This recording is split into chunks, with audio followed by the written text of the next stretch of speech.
In the United States, atheists and other secularists have long been sounding the alarm about fundamentalist religious encroachment into the realms of politics and education. Some atheists are actively involved with organizations like the ACLU, People for the American Way, and Americans United for Separation of Church and State, that have fought hard against the religious right's attempts to place the Bible as the foundation of our government. On the education front, a robust defense against creationism in public schools has been produced by folks like the very, very underappreciated Eugenie C. Scott and National Center for Science Education. That being said, I want to draw attention to a more recent development in some parts of American fundamentalist Christianity that deal with these issues as well as addressing other facets of our culture. They aren't very well known outside of fundamentalist Christian circles, but I think that it's very likely we will begin to hear about them in the coming years more and the coming decades more and more as political candidates openly tie their policies to those of the religious right.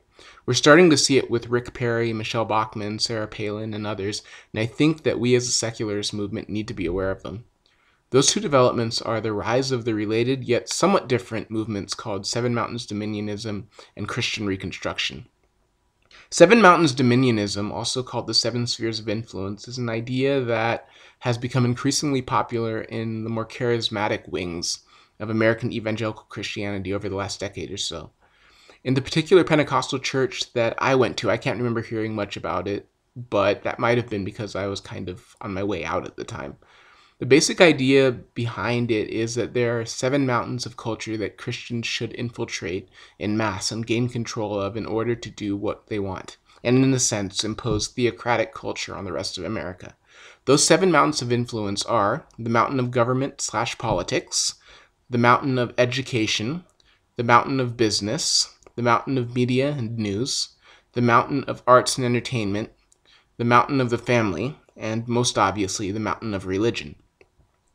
Now, as mentioned before, everyone in this secularist movement knows about the religious right's attempts to manipulate the government and public education in America.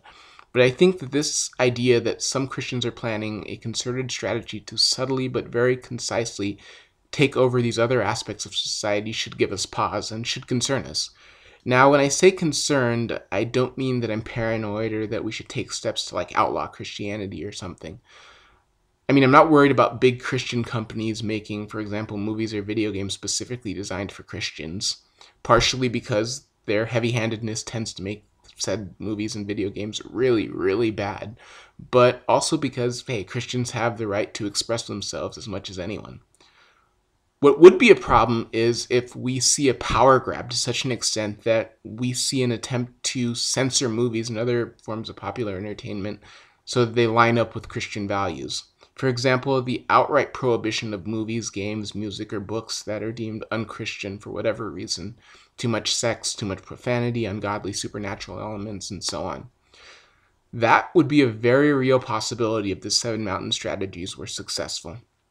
The same problem could exist in the area of the news media if they were actually to accomplish this strategy. We could see stories that don't fit the Christian right's agenda spun or outright omitted. Imagine, if you will, a show like The 700 Club with a much larger platform and the power to spread that message with little opposition because their allies have infiltrated the outlets that would be the first to speak out against them. In the business world, this movement endeavors to control the purse strings so that they can enact the old golden rule, and not the Sermon on the Mount one either. For example, imagine, if you will, an incredibly well-funded Christian right, even more well-funded than it already is, that is in a position to lobby representatives in the government more overtly than it already does. So the question is, what do we as American secularists do about this, particularly those of us who are atheists? Again, I'm not encouraging the restriction of anyone's civil rights or freedom of religion, but what I think we have to do is raise awareness of the fact that this movement is afoot and that this strategy is actively being planned. I think that if we shine a light on it so that even those who are not atheists can see that this subtle strategy is being set up, I think much of America will be very vocal in their resistance. We can even gather allies from the large section of Americans who may be religious, but only casually so. You know the type, the Christmas and Easter churchgoers who are shacking up with someone, getting drunk regularly, and only read their Bibles maybe once a year, but would still say they are Christians. The people who are Catholic enough to get their kids baptized, but not enough to, stop using condoms after they realize how much work one child is. So yeah, I propose a concerted counter-effort to raise awareness about this Seven Mountains movement and stop it in its tracks rather.